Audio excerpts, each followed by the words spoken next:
Yeah, there's one right next to it. But no, I'll tell you what. I love Hold that. on. Hold on for They don't have a Twitch. parking lot. Hold on. All right, you are good, Tom. 3, 2. Good day, internet. Good day, internet. Good day, internet. Yep. I just got a letter from LA City Council about the LA Metro plans and the concerns about putting them in across roads and how we don't want that, because why would we want transit?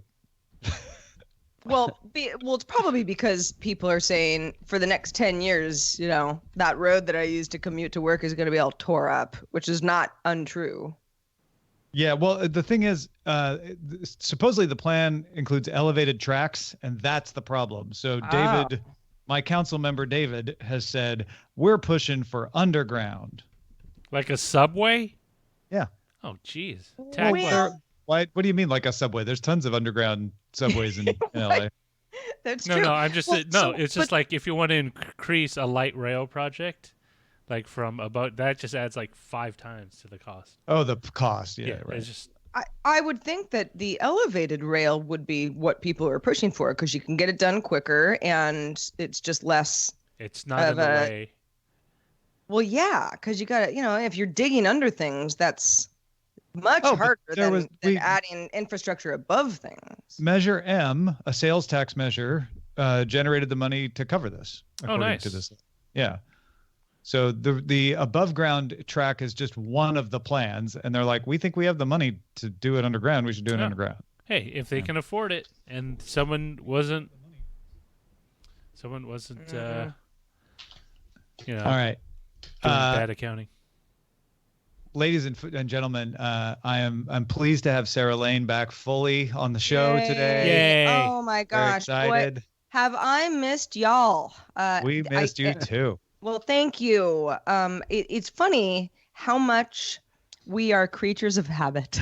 Right? And, we all know this, this is the nature of our jobs, but not having this kind of on top of just sort of the disarray of my life over the last week. And listen, it had been so much worse. I mean, it's fleeing potential fire is not the same as, losing everything in a fire, right? So I consider myself extremely lucky. But that said, nothing has been normal. There has been no routine. And it's so nice to be back here right now and be like, I know where I'm sitting. I know what I'm going to do. And I know he's going to be there.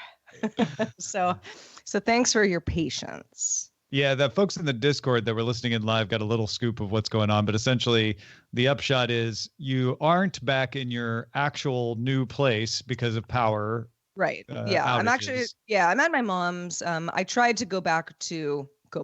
I've never really been there, but I tried to return to my house where all my boxes are. And the power was still out last night. PG&E says that they expect to turn on the power around 2 p.m. Pacific today. So that's, by the time we finish here, I'm going to hightail it back out there, which luckily is not that far from my mom. So if things are not working as expected, I'll just come on right back here and be all safe and warm. So that's good. But with any luck, y'all will see me in, the studio, the garage, whatever we're going to call it tomorrow. You need a spa day. Like, I'm just saying, like putting a move. Normally I'd be like, Tom, are you saying I don't look good? But I know that I don't. I look real tired. It's not about looks at all. No, you look you look amazing considering. Yeah. I'm just mean like you after the stress of moving, then adding like, oh, you think you're done with your move? How about fleeing a fire for a week? On top of that, like you need someone to just, give you a massage and relaxation, or just having the simmering rage that exists in many to most Californians about a certain unnamed power company. Man, I'm not even up there, and I'm. And I have been, couch surfing is not actually accurate because I was never really on anyone's couch. Luckily, I just, people were super cool and, had a spare bedroom here and there. And, at one point my mom was with me. And so it's like we had 3 cats, a dog, 2 humans. We were quite a caravan. Yeah. Travel circus. Traveling circus. So we were, all in all, well taken care of and comfortable and safe and all that good stuff. That said, you don't, when you think you kind of go through like a long move, a long drive, and it's just stressful. You think, all right, well, it's going to suck. My house is going to be a bunch of boxes, but at least I'll make the bed, I'll get a pillow out. And at least it's just kind of your own, like, at least that feels right. And it's you're going downhill. It's going to get more organized from there. Yeah. With every box that you unload, there's, that much more room in the, the main area. So that I am looking forward to that. I just thought it was going to happen a long time ago. Oh my God. I kind of want to keep, some of this for the show, but oh my God. I don't know if I've ever been as angry at an organization as I am currently with PG&E. With PG&E, and PG&E is a big villain to everybody. People are mad, but it's like, well, what do you do? What do you sue them, and then they pass the cost on to you? This is how I know that I'm more mad than I've been about many things in my life, is that I don't even have time for ideological arguments on solutions. I'm like, sure, whatever, it's fine, I don't care, take a vote, like whatever we want to do with it. Like, the one thing, I don't care if the current leadership gets a golden parachute. I just want them gone. I like that, the idea that we are, and now I'm going to do the rant, but the idea that we are in a third consecutive year where they've set, due to negligence and a lack of infrastructure updating, that we are in this situation for the third year in a row. And this time they tried to make it not happen by giving people 24 hours notice to not do their only job, which is to provide power, is just like, how can you still be working there? Like, that's a get out immediately situation. Oh, absolutely. Yeah. I mean, I'd say burn it to the ground, but that is not the right thing to say at this point. But you know what I mean? Like, just, there's so much rage. And it's also, there's a lot of like, well, okay, but you can light some candles and like you can survive, without power. And it's like, all right, that's true. And, when especially living in rural areas growing up, this did happen every once in a while. And that's what we did. I don't know. We played Monopoly by candlelight or whatever we did. But, there's so much more to it than that. There's so much more to it. I mean, my friends who live in Mill Valley, nowhere near where the fires were, but still it's wooded area, and so that the power was cut off there. It's like, I mean, they lost like, I don't know, like $1,000 worth of food that was in various fridges, and there's a lot more that goes on besides like the inconvenience part of it, which is very real. And then there's security stuff, there's security stuff that all of a sudden doesn't work. And you kind of people go like, well, I mean, you could get a generator. Yeah. Well, have you ever tried to buy a generator in the Bay Area over the last month? Can't do it. There aren't any. Well, and it's like, okay, well, it would have been nice if they announced some of these blackouts, 2 weeks ahead of time, not 24 hours at a time. Maybe you'd be able to some preparations for it. I keep going back to this. One job. Literally, you are a government-protected monopoly that can then resell its product to other people and make further profit because you have one job. And you can't, not only can you not do that job successfully, you're also got a side hustle about setting forest fires, which okay. So the fires are going to happen anyway. The fires are going to happen if PG&E is perfectly managed. That is something to remember. But, and I hesitate to say, but there's a difference, and you can see the difference between fires that happen anyway, which is the lower half of the state of California, and how power is managed there. And when it's because of a down power line, where you can look and say, well, that brush was actually cleared fairly far away. It was just a freak accident, you know, or No, that was a power line that had not properly been managed. And so this particular fire shouldn't have happened. Now, I'm not saying that's what happened with the Kincaid fire or not, but it did happen with the fires last year. And that's why PG&E decided to cut power, because they're like, well, we can't guarantee that we've properly maintained any of our lines. So we'll just cut the power for everybody. Maybe that'll help, which I feel like, well, you got yourself into a position where you had to do that. I think you kind of do have to do that. But at the same time, that's not a guarantee that fires aren't going to happen, because the fires under these conditions will happen anyway for other reasons. It's just it's the worst. Look, my problem isn't about any decision that they made recently. My problem is with the decisions that led them up to this point. And that's where I'm like, you got. Well, and it's funny is that, and this is, it's such a game of telephone when you get to these points. For example, when my mom and I were in Mill Valley, it was a couple days we were there. I don't know. I don't even know what day it is really, but the whole town, the power's out, the stoplights are out, everything's out. And there's a Whole Foods grocery store in town that they had a generator going. So it was just like the whole town was at Whole Foods, just like just making it work. The line for coffee, 70 people deep. Oh, wow. Yeah, like certain things, that you go like, oh, it's a staple, toilet paper, all that's gone. But for the most part, it was, we were just all in there. And so everybody's talking, when did you hear that the power is coming back on, and you can see how bad information spreads just with a few people standing, at a salad bar saying, the eggs, how long do you think the eggs have been out here? Hey, did you hear the power is coming on at 2? Where you're like, So it's just so much mass confusion, even though PG&E has done, I don't know, I guess a decent enough job of trying to keep people updated on its website. If you could get on the internet, which you gotta need internet or you gotta need power for, right? Yeah. I don't know. Look, I grew up complaining about Florida Power and Light, where I was raised. FP&L has, a dicey reputation at times, and is a company that has to deal with catastrophic damage. You have to prepare a system for a Category 5 hurricane to be able to rip through it. And I've seen more the snappiness of FP&L and the communication of FP&L. Granted, different situations, you're planning for different things, but man, it is in stark contrast and relief to what we have seen with PG&E. Well, it's not just PG&E. I had my own power issue last month, and Tom and Sarah will know when my power went out without fair warning from the city. They literally gave everyone 60-minute notice that they were turning off the power. Roger's issue is totally unrelated to fires, by the way. It is. Just to be clear. It was.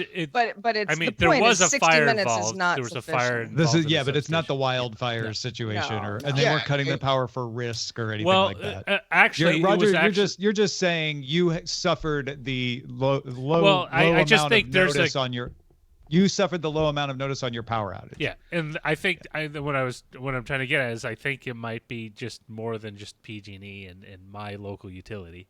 Like there might be just kind of a thing of like, hey, you know what? We don't have any. We don't. Well, really look, have I mean, clear messaging. on a neighborhood by neighborhood level, power outages happen.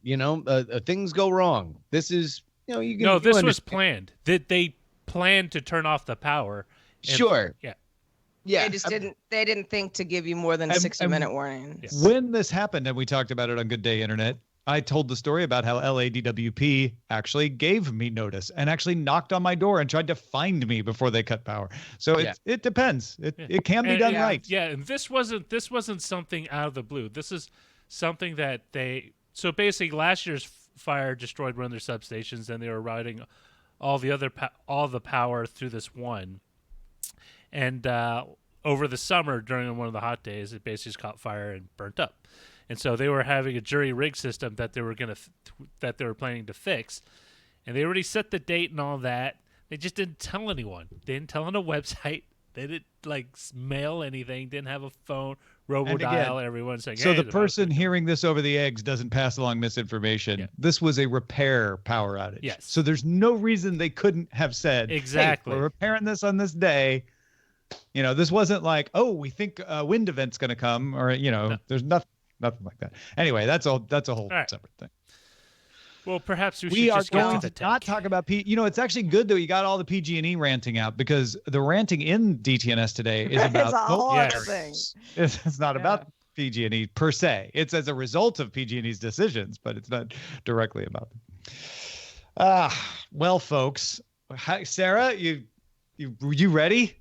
I'm ready. I like I said, I have gone through rage to sort of quiet resignation to sort of punchy weird laughter, like, am I okay? I should probably take a nap. And now here we are. So well, maybe when you're done you can get some ice cream. Is there ice cream available? That's right. A little ice cream and a sandwich down at the deli. Let's do it. All right, here we go. In 3, 2. Coming up on DTNS, Sarah's back and has thoughts on how carriers manage their cell towers. Apple's earnings are good, bad, but not at all ugly, and the unwinnable argument over political speech on the internet. That was such a good read. I'm going to try it again. Because why is that? I feel like this is Thursday. This has happened 3 consecutive Thursdays. Yeah, maybe I forget to test it. It's because it's spooky Halloween. Oh my gosh, I almost forgot. All right, here we go. In 3, 2. Coming up on DTNS, Sarah's back and has thoughts on how carriers manage their cell towers. Apple's earnings are good, bad, but not at all ugly, and the unwinnable argument over political speech on the internet. This is the Daily Tech News for Thursday, October 31st, 2019 in Los Angeles. I'm Tom Merritt. And from Studio Nomad, I'm Sarah Lane. From the macabre shores of Lake Merritt, I'm Justin Robert Young. And I'm Roger Chang, the show's producer. Happy Halloween, everyone. It's a spooky, not Brexit version of DTNS. We were just catching up with Sarah on her adventures, having our thoughts about the power company in Northern California on Good Day Internet. If you'd like that wider conversation, of course, all you got to do is become a member at patreon.com/DTNS. Let's start with a few tech things you should know. In its third quarter earnings report, Nintendo announced it sold 4.8 million Switch consoles between July and September, which is up more than 50% over the previous year. 1.85 million of those sales were of the new Switch Lite. Nintendo says it has sold 41.67 million Switch units since launch. A Pokemon edition of the Switch Lite will be released Friday in Japan and November 8th elsewhere. Nintendo mobile revenue remained flat, though, at 9.9 billion yen, which is about $183 million US. Apple released a fixed version of its OS update for its HomePod speakers, version 13.2.1. Apple says it is now safe to update through anybody with inoperable HomePods should still contact Apple support. India's Technology Minister Ravi Shankar Prasad says the government has asked WhatsApp to explain the privacy breach it's been talking about. WhatsApp told the Indian Express newspaper that not an insignificant number of Indian journalists and human rights activists were targeted by the spyware thought to have originated from NSO Group. We talked about this on previous show. WhatsApp is suing the Israeli company over that breach. WhatsApp identified the exploit in May and patched it, but it is continuing to investigate this issue. Multiple iPhone users are reporting background tasks being killed when they switch between apps, causing some to lose progress in the app that they just switched from. iOS 13 purges background apps to manage memory, turns out. When switching to memory-intensive apps like the camera or iMessage, it will apparently kill other apps in seconds. Gone in less than a second. Yeah. People are like switching out of it, because they're writing an email and then they go back and the email's gone. Yeah, not that's good. no good. That's not good. That's a good, Al. All right, let's talk a little more about Apple earnings-wise. We mentioned the top-line earnings yesterday. We've got a lot more detail now, Justin. Absolutely. iPhone 11 is now the best-selling iPhone. iPhone revenue was down, however, 11%. Mac revenue was down 5%. iPad had a 17% growth. And wearables, i.e. Apple Watches and AirPods mostly, grew 54%. In fact, when talking about wearables, Tim Cook said, quote, "There will be a day in the future when we look back at Apple's greatest contributions will be to people's health," end quote. Service revenue rose 18%. Cook said that Apple Pay has doubled revenue year over year and doubled transactions to 3 billion in the fourth quarter worldwide. Cook said Apple Pay is growing 4 times as fast as PayPal. Cook also announced that later this year, Apple will let customers who use the Apple Card buy a new iPhone and pay for it over 24 months with 0% interest.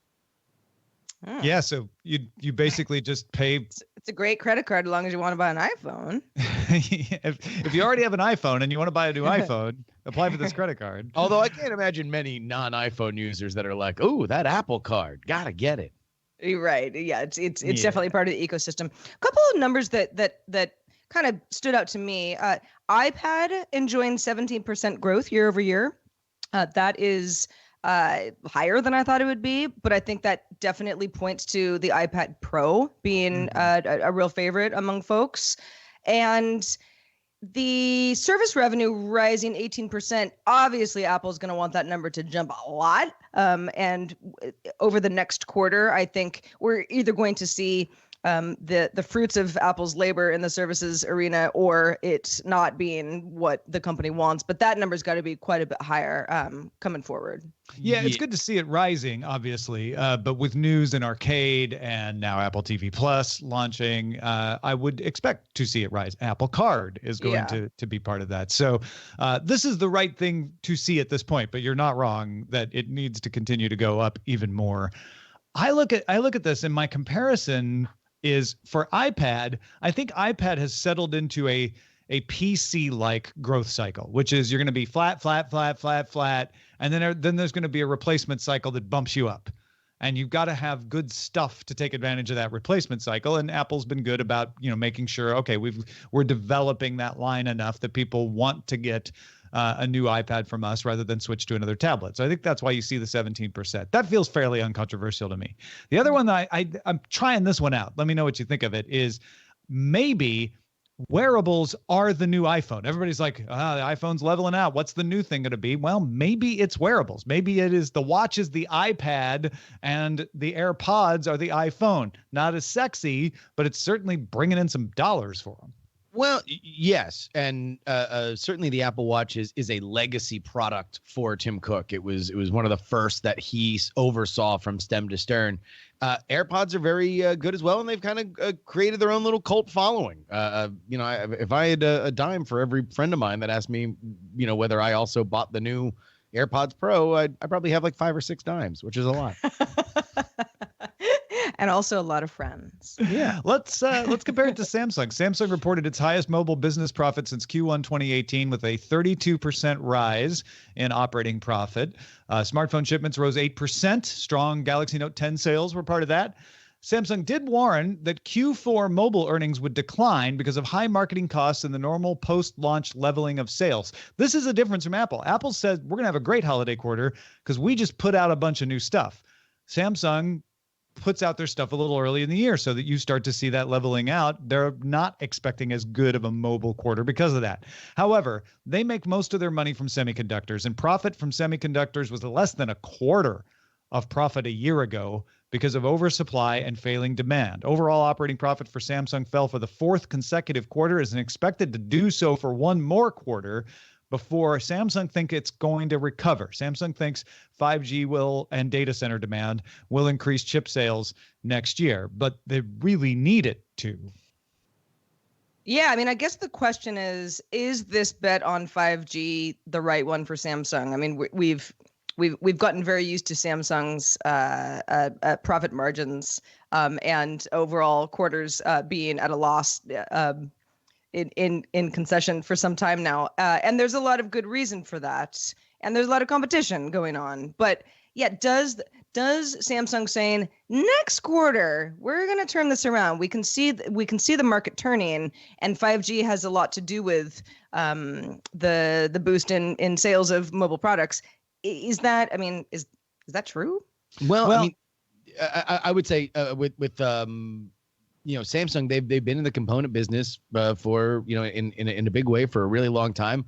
Part of this is also just the declining in commoditization of that field. I think certainly you can hope that these data center and 5G demands mean that the chips are ordered faster, but I don't know if there's any guarantee of that.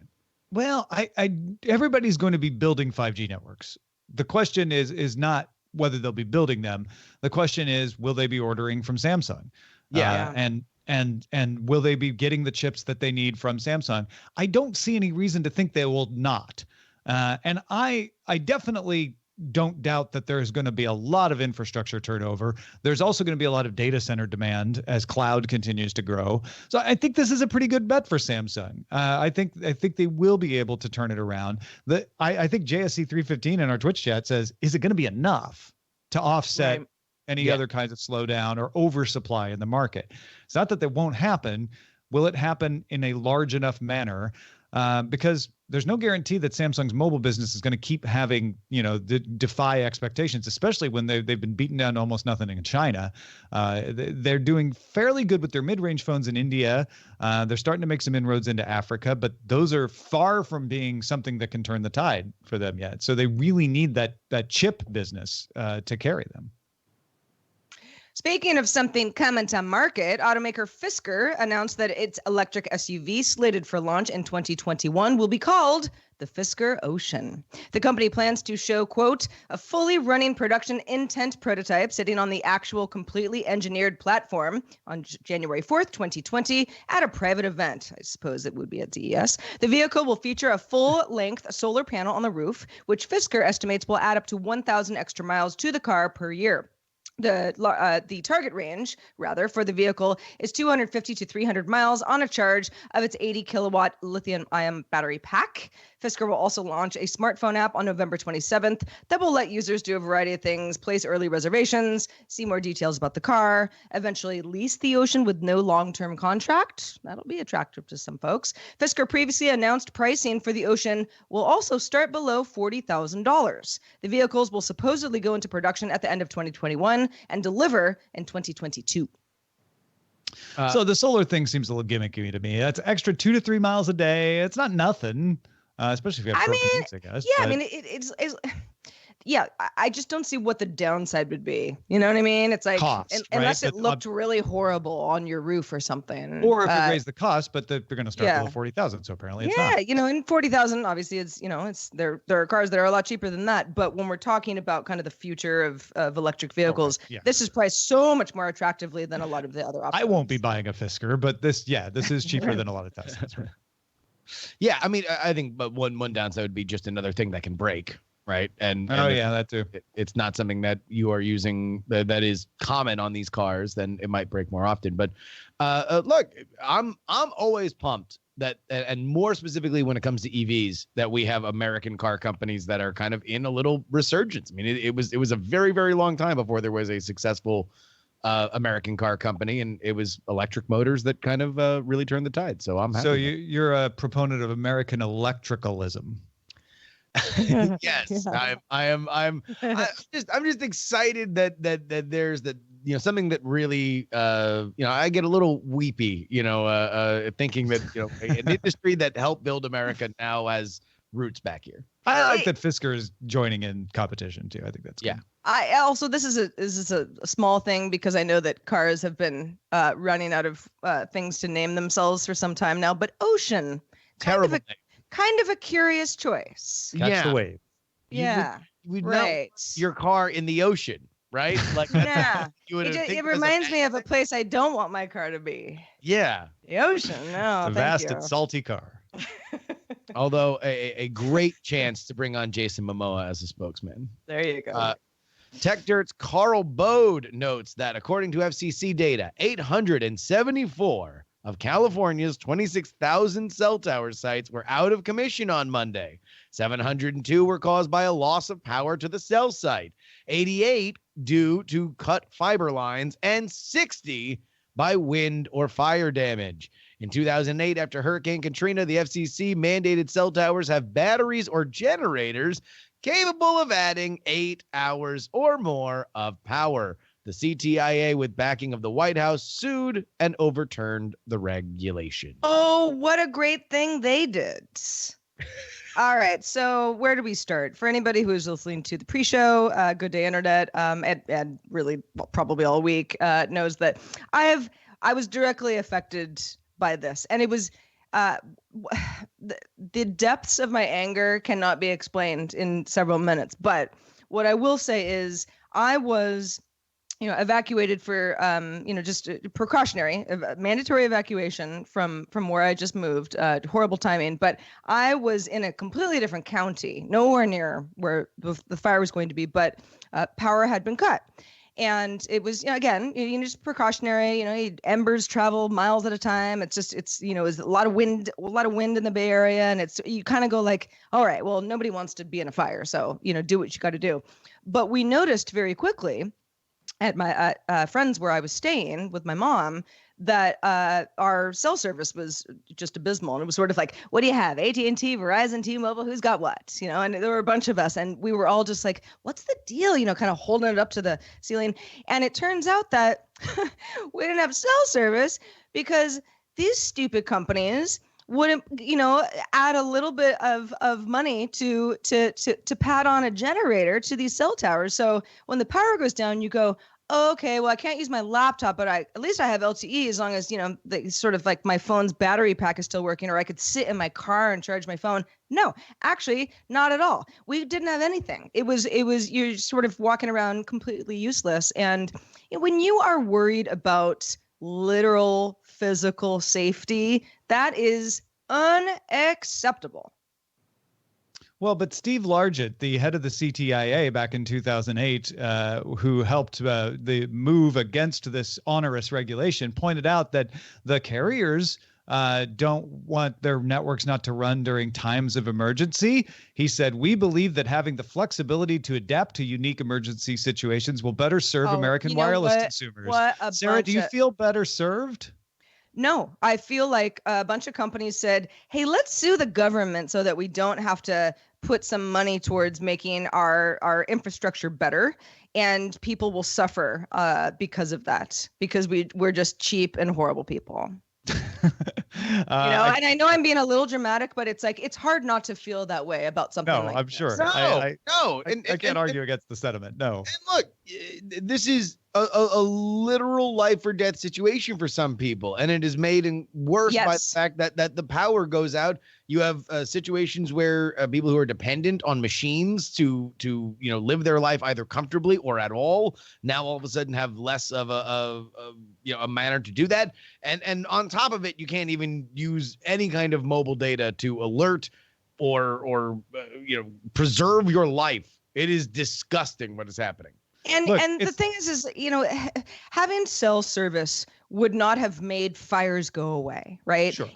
This is where information is crucial. And I was kind of, I would kind of get some service, and I'd get some people were asking me if I was okay, and I wasn't able to answer them. I was doing the same for other folks I couldn't get a hold of.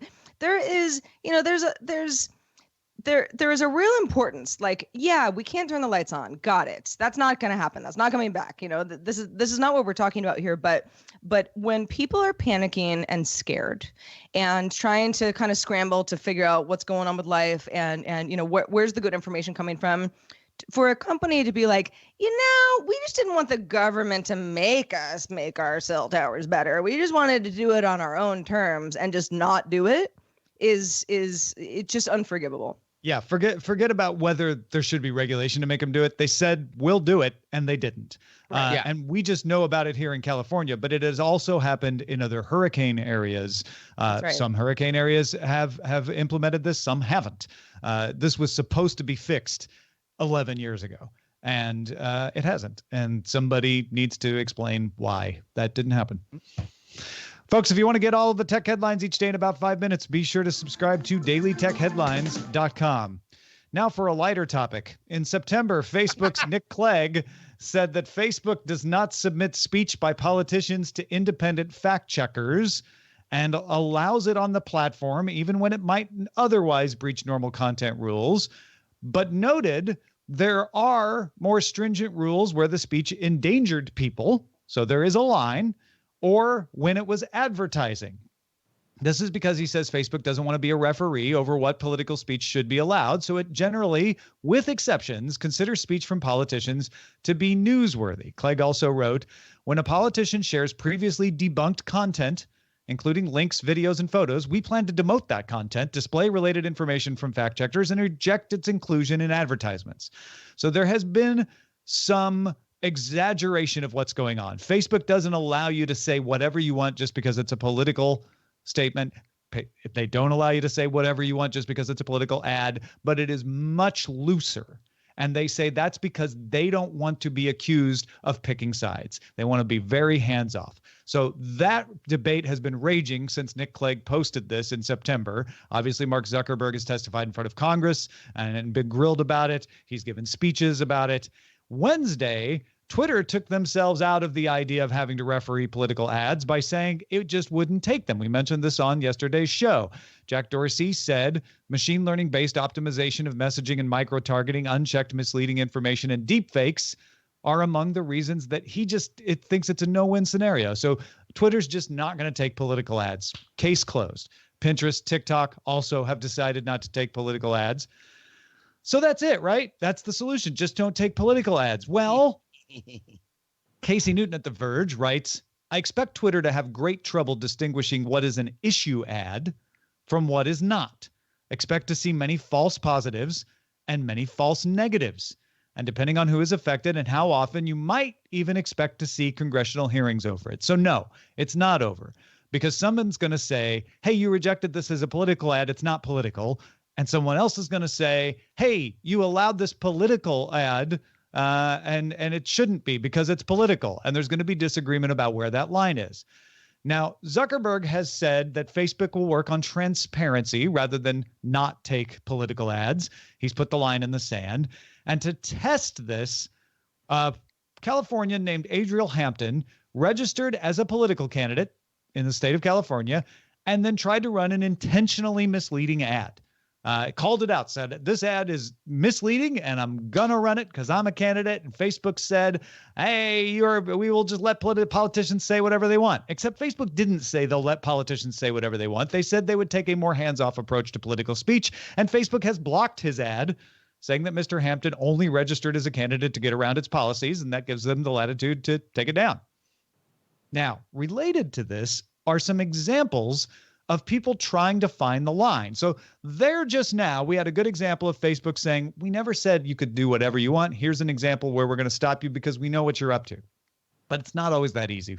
Mike Masnick at TechDirt pointed out that with anti-vaccine ads, which Facebook has said we are not going to allow ads that argue against vaccination, the Idaho Department of Health and Welfare bought 14 ads to promote a statewide program providing free pediatric vaccinations, and Facebook removed them. Wait, but they said they wouldn't allow anti-vaccine ads, and they removed a state's ads saying, please get vaccinations. Children's Health Defense, which is run by Robert F. Kennedy Jr., successfully placed more than 10 ads opposing vaccination. A lot of people point at that and say, hey, isn't that what you said you wouldn't allow anymore? Now, Masnick says this is an example of content moderation at scale being impossible to do well. Apparently, auto-blocking software accidentally flagged the Idaho ads as misinformation by mistake, because you don't have a human looking at every single one of these. And Masnick suggests that's probably how the Children's Health Defense ads got through, is that they were crafted in order to evade the blocks. Now, that's not necessarily political speech, but Facebook and Google have banned political ads in the state of Washington because the state of Washington has very strict campaign finance laws. And Facebook and Google both decided, you know what? It's just too hard to figure out what's a political ad and what we have to do to be transparent in Washington. So we're not going to allow them in the state of Washington. How's that going? Well, the first test was Facebook's policy in Washington regarding the Seattle City Council elections. Here's a few things that happened. Candidate Heidi Wills ran ads on Facebook, while Kate Martin tried to run ads on Facebook against Heidi Wills, and her ads were blocked. The two got in an argument about it on Facebook. Wills told Martin, just learn the rules. I did. Look, my ads got run. Wills advanced from the primary to the general election. Martin, whose ads were blocked, did not. Now, Ari Hoffman, who also has been advanced from the primary in his council election, told The Verge, people just find workarounds. I found workarounds. And it doesn't seem like it's very clear how people are getting around the bans and how they're not. Earlier this month, the state of Washington charged Facebook with continuing to sell political ads in violation of state rules. Washington rules don't penalize candidates for trying to place ads. So, hey, good on you, candidates. If you can figure out how to work it around, you're not going to get punished. Facebook is. All of this is to say this isn't over just because Twitter said they won't take political ads. And it wouldn't be over if Facebook said they shouldn't take political ads. Justin, I think you have a phrase that you've been saying for a while that covers this. Well, Tom, welcome to #hell portal, #portal to hell. We find ourselves yet again in this situation where moderating what is political and what isn't political finds itself to be far more difficult and controversial than just saying that you're not going to have them. Although I do want to take this moment to say, I saw on Twitter, there was a meeting where Jack Dorsey was giving an interview, and he said to the audience that he sometimes, he gets depressed thinking about the idea that if he were to die, that the trending topics on Twitter would be people dunking on Jack Dorsey. If you've ever walked into his mentions by accident, it can be a fairly brutal place for the man that has invented this platform that people love so much. So I felt happy for Jack Dorsey that he got a day in the sun yesterday. All of his mentions were people applauding and standing up and saying, you made a good, big, bold decision there, Jack. Good on you. Which I hope he enveloped himself in like a warm blanket last night, because it will not last. This is going to be just as big of a kerfuffle as any of these other situations, but for the exact same reason that was pointed out earlier. If you're still allowing issue ads, and again, you have to draw that line somewhere of what is political and what isn't, then what is this going to help a candidate? You can't determine that. You can't. Like there's just too many vectors. Twitter has, since its inception, the community has kind of driven what Twitter is. Hashtags were invented by a Twitter user. The rest of us use them now in various ways. And there's a lot of kind of human behavior that sort of writes itself. The company can draw lines in the sand here and there, and change some apps and try to change behavior, but with limited results. So something like this it's less of all right, we're gonna stomp out this stuff that we feel is perhaps harmful and confusing to the general good of our platform, and we're gonna put a stop to it. This will not put a stop to anything, because if you want to get creative, you're going to, and Twitter is the best place to do that. But is it significant that the company took a stand? Yes, I think it is. I'm not even saying banning political ads is the wrong move for Twitter. I'm just saying this isn't the end. This isn't the end of the battle. It's not, there we go. Problem solved, right? No, not at all. This is a much thornier problem because moderating at scale is impossible. That's becoming clearer and clearer. And I don't think anyone has proposed a good solution for that. It's very easy to sit here in my seat and say, come on, Facebook, enforce your terms of service. You know what's true and what's not. It's much harder to do that for 2.8 billion people when if you employ a few thousand people and have a bot that looks at it and then come across stuff where if you put it in front of 100 people, 50 of them are going to say it's fine and 50 of them aren't. And I'm not saying it's an unsolvable problem, but nobody's solved it yet. And so I don't think it's fair to just say like, well, it's easy if they just wanted to do it, because nobody knows how to do it. Yeah. No, look, there's a massive technical problem here. Banning political ads, the announcement that was made yesterday by Dorsey, in my mind, just puts you on the hook for enforcing that ban. And that, I think, will be intensely difficult. It may be less difficult than allowing the ads, right? That may just be picking a smaller fight. But it doesn't solve the problem. No. And I have a hard time believing that a massive broadcast platform can't adopt some kind of governing rules or transparency or publicly available area where we can see these things in action. That is to me, at the very least, just providing more information beyond this ban, which God knows how much it'll be abused immediately. Yeah.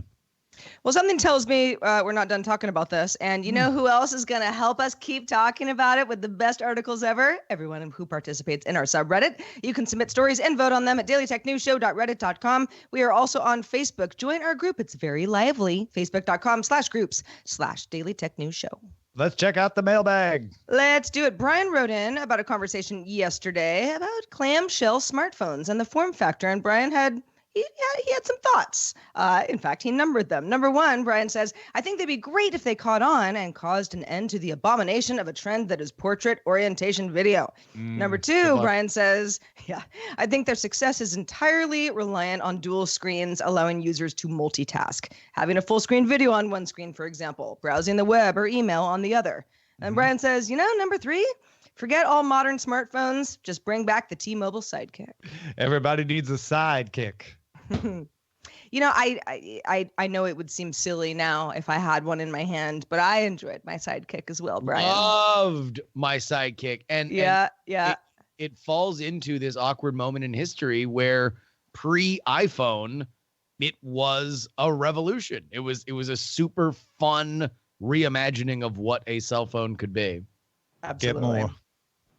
Hey, shout out to our patrons, Master and Grandmaster levels, including Michael Atkins, Dustin R. Campbell, and Andrew Bradley. And also thanks to Justin Robert Young for being with us today. Justin, it's been a political week, to say the least. What's been going on in your world?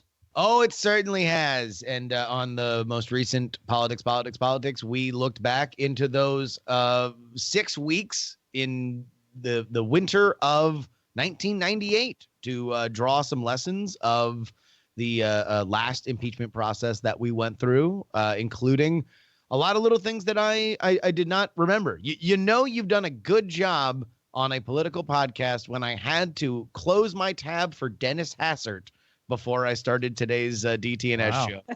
Go ahead and get some in your life. Politics. Folks, if you're listening to this live or shortly after we publish it, it's October 31st. It's Halloween. You got trick-or-treaters coming.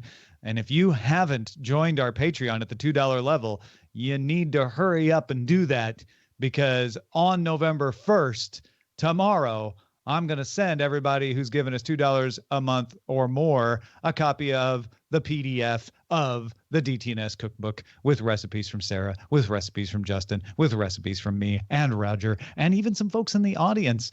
You want to get this. It's got some Scott Johnson art on the cover, and there's all kinds of other new rewards on our Patreon as well. You're going to want to look at those too. Go to patreon.com/DTNS. And if you have feedback for us, we would love to get it. Our email address is feedback@dailytechnewsshow.com.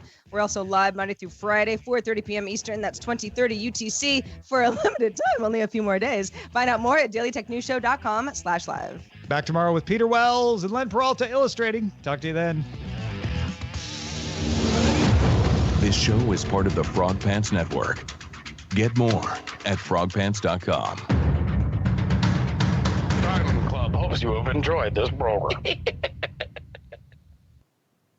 I swear to God, that was a 90-minute show we just compressed into 30 minutes.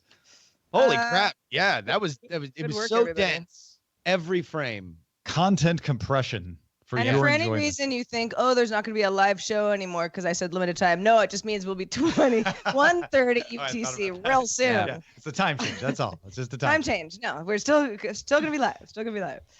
I've just gotten so used to my 2030. Yeah. All right, let's go check a gander at the old Showbot. Let's see what it's spitting out these days at dtns.showbot.tv. We've got someone just suggested calling the show Politics today.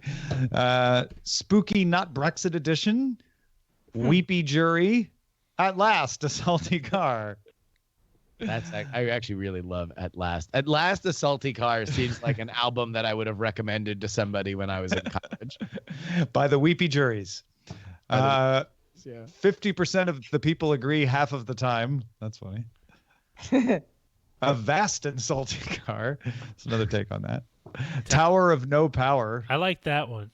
Oh, that's a good one. I like that. Ooh, wow. Beltanic. Yeah, I kind of feel like we have to go with Tower of No Power because there's also the subtext that aren't they a Bay Area band? Tower of Power. Oh, Tower of Power, right? I know they're a band. I didn't know they were. I'm pretty from sure the Bay you're Area. right there, Bay Area. I'll double check that. No, I'm on. I'm putting it in as title. Justin also, tried to spread the rumor that there weren't parking lots at Chase Center. I was fed misinformation. And yes, Tower of No Power is performing since the 1968, originating in Oakland, California. Oh, the 510. What fun. East Bay. All right. For GDI. a group of years. Fred 819, you were the person who submitted that. Thank you so much. On to gdi.showbot.tv. Sarah looks amazing and safe. Well, thank you. Yeah, Sarah's- I know I look safe. I don't know about amazing, but thank you. I will take the compliment. Sarah's triumphant return. Sarah's traveling circus. I like the toilet paper is all gone. Toilet paper is all gone. Yeah, that's actually probably the best one, right? All right. It's actually Toilet a thing that happens, TP. but I'll just leave it at that. Gone. I mean, what Toilet do you do paper when is there's all no more gone. toilet paper? What's that? What do you do when there's no more toilet paper?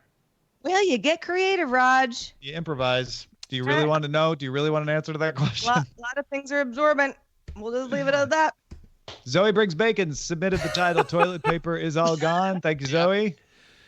That bag does no longer goes to no longer And goes to also Goodwill. in unrelated news, we need a new bath mat. Yeah, that bath. Yeah, you don't want to. Don't stand up. No, okay. We're just gonna go ahead and get rid of that. Yeah. There are certain times where you're like, a good once through the washing machine won't change what has happened. Let's just call it. I mean, is that an argument for just having a bidet? I mean, Well, a bidet's not quite the same. I thought a bidet had a specific purpose that was a little different than just needing some toilet paper here and there. Well, and I guess your gender kind of plays into this too. Yes. I would just like the record to show that I tried to change the subject. Yeah. But I was thwarted. Let the record. My bath mat is currently on the floor of the passenger seat of my car right now, and it looks pretty good there. It might stay there for a while. I feel like it doesn't really belong in a bathroom. for the record, I anymore. wash my Just bath on the mat twice a month. I will do the bath mat and just kind of. I have enough towels that I never really run out. Yeah. Like you're gonna do laundry before you run out of towels. I feel it's important to point out that we're just talking about cleaning things Yeah. in the normal Regular. course. Hey, of- Tom, regular how often do you run your dishwasher? Yeah. Well, yeah, but I'm just saying, like, we're not all saying we have to clean our bath mats because. Yes. No. That was a joke. Yeah. A bath mat is a thing that you can, if it's not on a schedule, you kind of think about it. You're like, it's on the floor. I you can want always- it to be really clean. My bath mat tells me when it's time. It's very clear. It's One like, of those today- fancy talking bath mats. no. I just look at it and I'm like, oh yeah. Oh, Some there's a little more things, algae bath than mat- normal. No, Yeah. he's got a smart bath mat. It's a proprietary app. Well, the thing is that nothing really happens to the bath mat, right? Because in a perfect world, every time you're stepping onto it, you've just cleaned yourself in a shower. No. So it's a Well, little the problem wet is you get it. exercise. You get it wet, but where does the water go? Like in a shower, the water comes off Drain. you into the drain. Yeah. But if it just soaks into the Well, mat, it kind of evaporates, right? but Yeah. it might take any residual soap or skin cells or hair on it. Well, one would think you're not soapy stepping onto the bath mat after the shower, but maybe you're in a hurry. So good point. I think it's just, it's the sort of thing you want to clean once in a while. That's all. Yeah, twice a week. Or I twice had a month. roommate. What's I the had a roommate who literally asked me the question. Is like, why do you need to clean towels? You're clean when you dry with them. Yeah, that's a bad If person. Only it were that easy. Don't ever use their towels at their house. Let me just say that. I mean, this that's is a crazy thing to say. Even if that were true, I mean, that would be like saying, okay, so the towel that comes right out of the dryer, all fluffy and warm, smelling good, is the same towel that I've used for a month. That's insane. It just doesn't work that way. I mean, that's just one of those college applying wishful thinking to your rationalization. It's just a rationalization. I have used the argument because I'm a lazy person of like, why do I have to make my bed? I'm just going to get in it later. So I kind of get that. I can see where you try to skirt through certain things that are so unhygienic to not make your bed, though. It's not. It's just messy. It's unhygienic not to clean your towels. Right. You got to clean things that have to do with skin cells. I can't remember, Sarah. Yeah, Justin? Sorry, real quick, grace note to this bath mat towel conversation, but I've never been able to look at bath mats the same way since a buddy of mine said that he has multiple times when visiting friends gone in to take a shower but forgot to bring the towel. You ever have one of those happen to you? And you realize as soon as you open you're like, I didn't forget a towel, and either you got to yell for somebody or something like that. I think I know where the story's going, but continue. Yeah, he felt such shame and didn't want to call anybody that he has multiple times dried himself with the bath mat. No. That is not a fun day. No. Yeah. And it was a plastic bath mat. No. Anyway, that's my one grace note to the bath mat conversation. I definitely I would rather just stand there wet and air dry for an hour rather than dry myself off with a bath mat that would never people's dry myself feet on. I would do that during the summer, like when it's like triple digits. Like I'll come out of the shower and I just need to just stand there for like 5-7 minutes. And you'll dry yourself with the bath mat? No. I just He'll dry himself standing on the bath mat. Yes. You know? Well, wait. Let me ask you this: Do you try to a slow windmill kind of motion? Yeah. Do you try to get the excess water off you before you get out of the shower? Like I actually do. I grab the towel before I get out of the shower, whether it's a bathtub or a shower stall, or whatever it is. Everything, like to the point where I will dry the bottom of my feet before stepping on the bath mat because I actually don't want any water to escape. Oh wow, that's thorough. So I get in. I mean, it's still gonna get a little bit wet, but I prefer the bath mat to absorb the least amount of moisture possible because it just grosses me out. In our current shower, I can stand in the shower and dry before I step out onto the bath mat. So I do that all the time. Yeah, that's what I mean. Yeah. I mean, I've had places where the shower is just too small to really do that. You're just bumping my elbows all over the place. So yeah. But I just wanted to brag about how big my shower was. But what do you neglect? My new place only has one bathroom, and it's a stand-up shower only. It's not a bathtub. And it's funny because some people, they really want the bathtub. Like, oh, you can't take a bath. Where I'm like, I'm not a bath taker, so it's just I would never noticed that. But the shower itself is roomy. I haven't taken a shower because I haven't lived there really, but I'm looking for it. It's just, water pressure. It's like sometimes these things can be a little. You don't really know what you're gonna live with day to day until you take that first shower. So you live, yeah. I know that. With the first time I took a shower here at this house before we moved in, I was like, oh, now I feel like I really own the house now. Like, because you've left your mark in the shower. It's like my dirt is in it. Well, and it's just like you used something in the house more than just like washing your hands. And psychologically, taking a shower, like the difference between the day before you take the shower and how the day feels after. I mean, it's a big part of a day. I've actually I totally agree to the point where I have like wrestled with exactly when it is optimal. Like, I have too. If you are like the happiest I was when I was running every day and I would get up, run, come back, shower, and that would mean like within the first hour of me being up, I would still be getting a shower and like have put in a bunch of exercise and you just feel really good. Whereas like now I'm in a like, okay, wake up and I start working and then I take a shower after that, but I don't know. I'm not happy with it. It's because you haven't exerted yourself. There isn't like a sweat. to you. That's your Well, and it's rationale? also, it gets to the point where when it gets late enough in the day, even if you have time, like before the show, I mean, I could shower at noon if I wanted to. You know, once we're done with our group call, and just like be quick. Yeah. But it's so late in the day that it'll throw me all off. You know, it's like it has to happen around 9, and if I let it slip past that, then I'm just being weird. Like I'm like screwing up my own morning. Because you just feel so much better afterwards. Yeah, you do. Sarah, were you here last week when I opened my Pixel 4 on the show? Yeah. You were. Okay. Yeah. So I call this taking a thing out of its package videos. Very literal of you. Okay. Yeah, never heard it. Bold. It's a new I think it's a new thing that I'm starting here. Okay. And so this is a follow-up taking a thing out of its package video. I've got my Pixel 4 case. Oh, okay. Where'd you get it? Amazon? Ordered this on Amazon. It's from Tudia.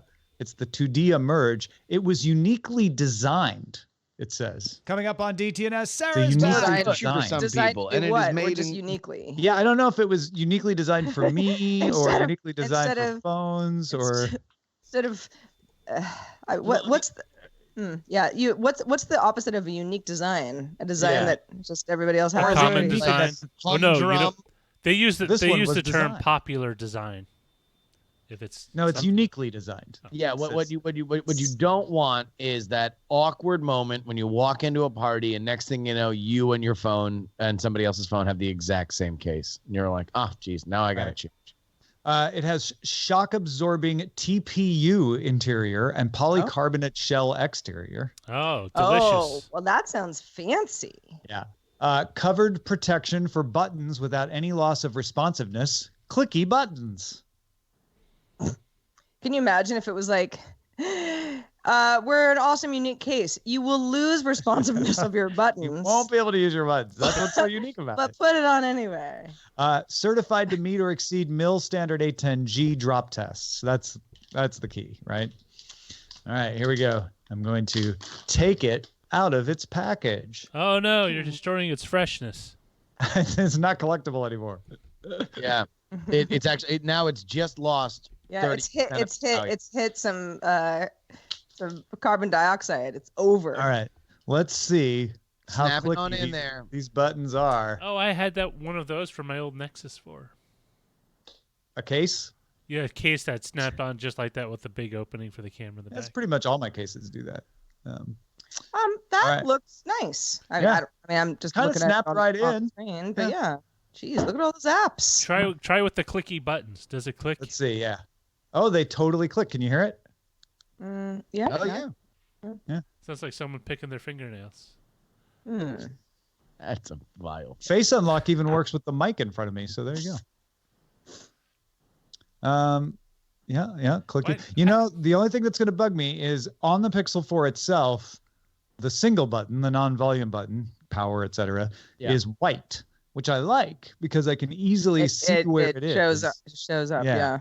This clicky button, black, just like the volume rockers. Well, is there another button on that side besides the? Just the two volume rockers. Oh, I see. So it actually kind of does matter. I mean, you'll get used to it, knowing that it's up I'll top. know where it is. Yeah. I'm already getting pretty close to that anyway, but yeah. So there you go. I call that taking a thing out of its package video. I hope you enjoyed it. I did a lot. I'm glad you were here for both of them. Thought it was really, really good, Tom. Thank you for letting us. I think it's a genre your that might catch on. Oh gosh. So and I don't want to jinx anything. Everybody knock on the whatever woods nearby, but I think that my power will be on at my new place. So when we've wrapped up here, and my mom does not live far away, so worst case scenario, I just come right back here. It's not the end of the world, but I hope it is, because then I will have power. And it's not even really it's sure I could light some candles and I don't know, I've got some flashlights. It's like it's not as if I couldn't just get by. It's more that it's cold. It's quite cold in Sonoma County right now. I mean, I don't know. 20s, right? Yeah, it was high 20s last night. That's not Celsius. That's Fahrenheit. That's right. Yes, it wasn't Celsius, but But yeah, I mean, I took Odie for a walk this morning, and I mentioned I went to Safeway. It was like a ghost town, and I was like, I should have worn gloves. It is cold. Yeah. You just forget living in LA. You're like, oh yeah, it gets cold. And this is like, even, people in actual cold climates laugh and go like high 20s. That's silly, but it's, it's just something I haven't felt in a while. Patrick Beja, when he was staying with me yesterday, asked me what the temperature was. I looked at my watch and I told him the temperature in Fahrenheit, and then immediately said, I think that's about 17 Celsius. He was already converting it. Oh. And he said, no, that's 17 Celsius. I'm like, I was right. I don't know how to. I mean, I know how to do it, but I don't know how to do it off the cuff. I have to use. Yeah. No, you would do basically, if you convert from Celsius to Fahrenheit, you double the temperature. So if it's 15 Celsius, you double that and add 30. So it would be 60. Roughly. So if you reduce 30 and divide it in 2, would be the way to go the other direction then? Yeah. So you would subtract 30 and then divide by 2. So if it's 80 Fahrenheit, you would subtract 30. You'd go to 50 and then that's about 25. Yeah. Oh, yeah, that's actually very handy. Yeah. Okay. I mean, it's an estimate. It's not exact because it's actually 1.8 and then it's 32 Fahrenheit. But you're getting close. It'll get you close. Yeah. Yeah. Tom, are you going to BlizzCon? No, I'm going to a Patreon thing. A Patreon thing? Yeah, there's a Patreon thing here in LA on Saturday. Oh. And so I can't really get down to the con. Are you going? Oh, hell no. Oh, okay. You sounded so disappointed for a second. You asked Tom as if you'd like to see him there.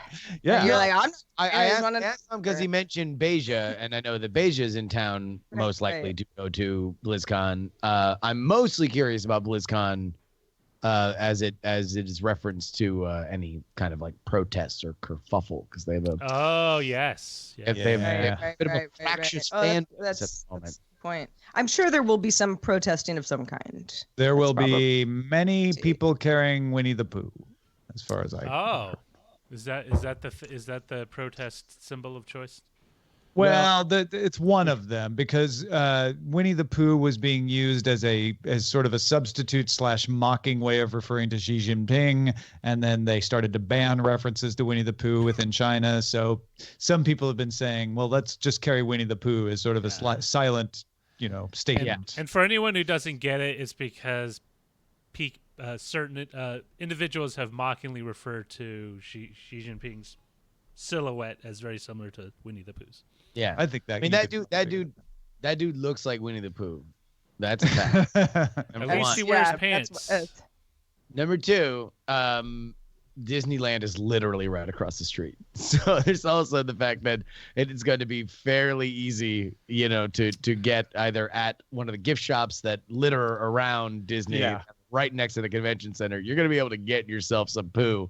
It's gonna be hard. It's gonna be hard to find Winnie the Pooh items for the poor kids who just want to find a Winnie the Pooh, because they're all gonna get bought up by BlizzCon attendees probably. But yeah, I'm curious the vibe. I expected to be a little less than what I think. Fewer people are going this year from our group of acquaintances. Like Brian Ibbott's not going. Scott Johnson's not going.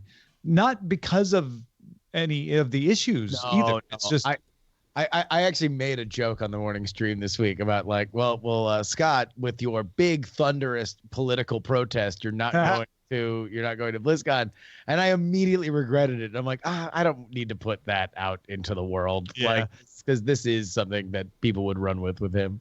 And there are definitely other reasons that he's not going that have nothing to do with that. Yeah. Same for Ibbott. Same for me. So yeah, just one of those things.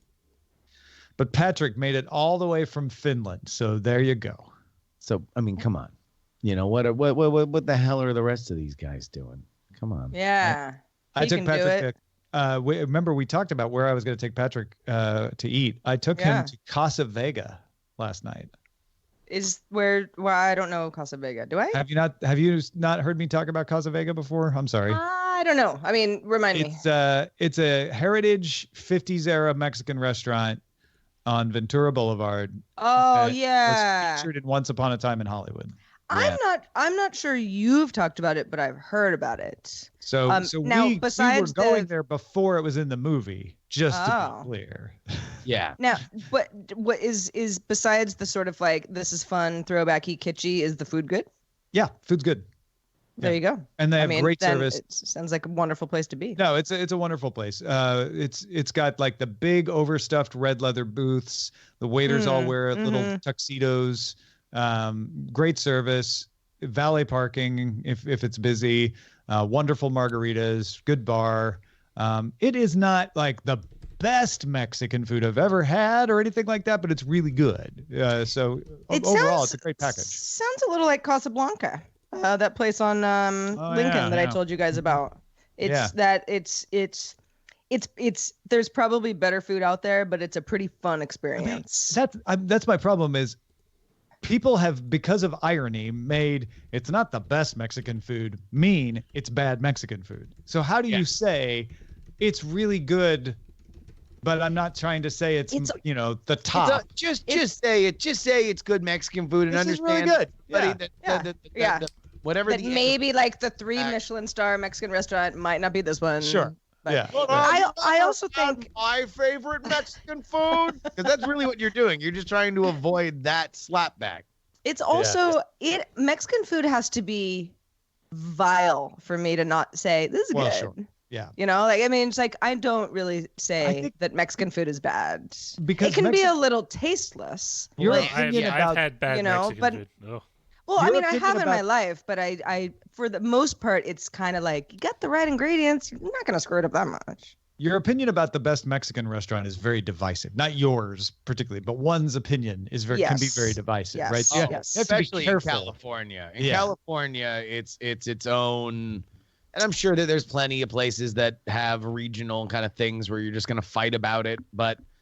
Mexican and burritos are long Wikipedia entries are written about these things. Because it's that thing where I say, how's Casa Vega's food? It's great. And then somebody goes, such and such is better. I'm like, well, I wasn't trying to say that it was. Yeah, like we're not, But at the same time, I will also, for example, Tex-Mex.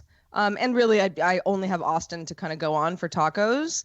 I love the tacos in Austin, but they're not the tacos in California. It's two different things. So it's like, you're going to gravitate towards one or the other just because of your taste preferences. But, and someone might be like, no, I prefer Tex-Mex. No, I say like, no, I like California better just because I'm just more used to it. But I think variety is the spice of life. Yeah, there's also, there's individual touches like when you order chips and guac, they give you like fresh fried flour tortilla chips with the guac. They elevate you instead of just the regular corn tortilla chips that you get free at the table. So there's cool touches like that. Yeah. Yum. That sounds really good. Now I'm hungry. I'm going to have to figure out what my, going from a neighborhood in LA that was, mostly Mexican food. There was other things, but predominantly Mexican food. It's all apples, I assume. I know there's there's definitely a lot of it's more vineyards now than there are apples, but apples and wine, that's all you get. I'm good to go on the wine, but with my wine, where's my Mexican restaurant? I'm going to have to figure that out. I'm sure they're around. There's that good one in Petaluma we used to go to. I remember I like that place. That place is actually great, but I'm gonna need something closer than that. Yeah, this is why I miss San Francisco, because I literally had 6 places on hand if I could cover everything, and they were all very inexpensive. If I want I want clam chowder, or if I want diner you just need food. to get out, Roger. Yeah, you lived in San Francisco for how long? Of course, you had 6 places that covered it. Takes a while. You're near so much stuff where you live now, but it's just different. Really. That's the thing. Not under 5 miles. Were you 5 miles from where Tom and you and I had brunch that day? Are you less than 5 miles? That's literally at 5 miles. Is within 2 blocks in San Francisco. It's true, but I'm not gonna say I don't miss it. Listen. There was Nate's, and then it got replaced by a Cat's Head for barbecue. There is Nick's over in Pacifica for seafood.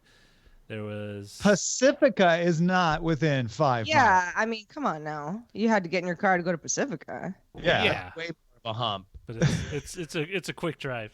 For me anyway. So quick drives are allowed. Okay. So now Portos is back in the conversation. Right, Portos. And then there was like there's Henry Hunan's. It wasn't the greatest Chinese food, but it was not good. Huh? It was really not good. No, so this is the thing. There's like 5 Henry Hunan's across San Francisco. And there's the one on Second Street. You're talking about the one that was close to the studio. No, that one is a totally different one. That one sucked. Oh, all right. Well, that's the one on Second Street. The one over like down the block from the CNET offices in on Natoma is the best. Oh, I never went to that one. I knew that there were more than one, but not that I'm going to be in the city all that often because I'm somewhat far, but I mean, I'm a drive away rather than a flight now.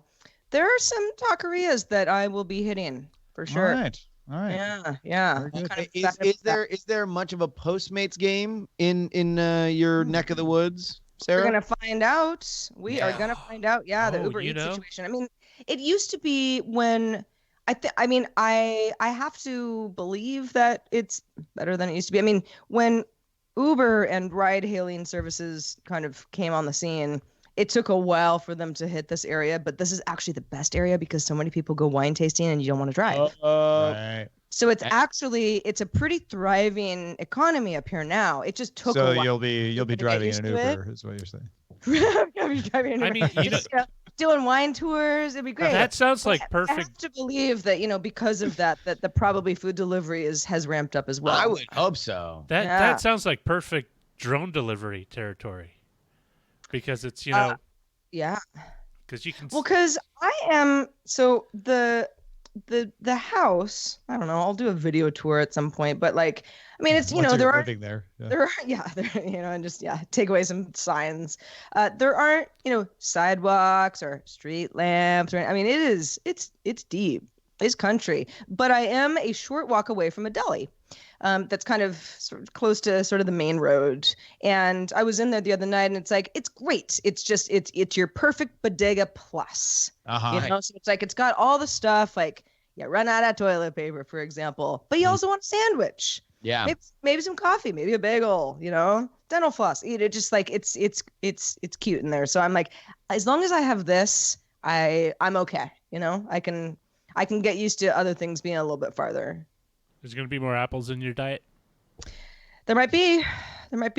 But I also didn't, my dog ate a lot of apples when I lived in Sebastopol growing up. But is that why you call them Jack? I ate an apple every single day of my life. Definitely ate more than I do now. But yeah, I don't know. I love apples. Apples are great. Apples are great. They don't really keep the doctor away unless you're throwing at him. Slice a little cheese over some sliced apples. Some sliced apples. Yum. That my wife does that all the time. Some people think that's weird. I think it's perfect because an apple by itself, sometimes you're almost hungrier because of the pectin. In an hour, you're I'm hungrier than I was before I ate the apple. Yeah. But if you add some cheese to it, it sticks to your ribs a little bit. Yeah, more. It gives it a little heft. I love apples, especially in pie. Me too. I want some apple pie now too. Well, Sarah, let me say, I know that it has been a troubling reintegration, but I feel like the Bay Area a complete once again now that you have resettled up here. It was always a weird thing with Sarah Lane in LA. Yeah, I'm trying. Everything has been so Twilight Zone that I'm nothing is real until I can just, I don't know, sleep in my own bed again. But and hopefully that'll be tonight. We'll see. But I, despite all the weirdness, and even though I come up here for holidays and to visit friends now and again, being up here feels very comforting. Oh, that's good. Yeah, and it's not that I don't like LA. In fact, I'm gonna miss a lot of things about LA. I already do, but I can visit. But there's something about being here, especially in the North Bay, because it's just been a long time. It's been 25 years since I've lived here. Yeah. I've only visited for short little periods, over and they are different worlds, different speeds, even the North Bay and down San Francisco and Oakland are effectively kind of a similar life, but when you're in the North Bay, that is just, it just moves at a different pace. It is, yeah. And there are things that I know I'm gonna roll my eyes at and not like the way that I didn't like it before. But you can say that about anywhere. Sure. It is. There's a familiar. Things smell a certain way. It's like I don't even know how to explain what they smell. It's not even a plant. It's just the air. And it's just kind of, it's a little bit, the whole thing is a little bit weird, but it feels good. Good. Yeah. Well, that's a good note to leave on. Thanks everybody for hanging out with us. Good to have you back, Sarah. Thank you very much. Good to be back. And for everyone else, please have a good day. Good day, Internet. Good day.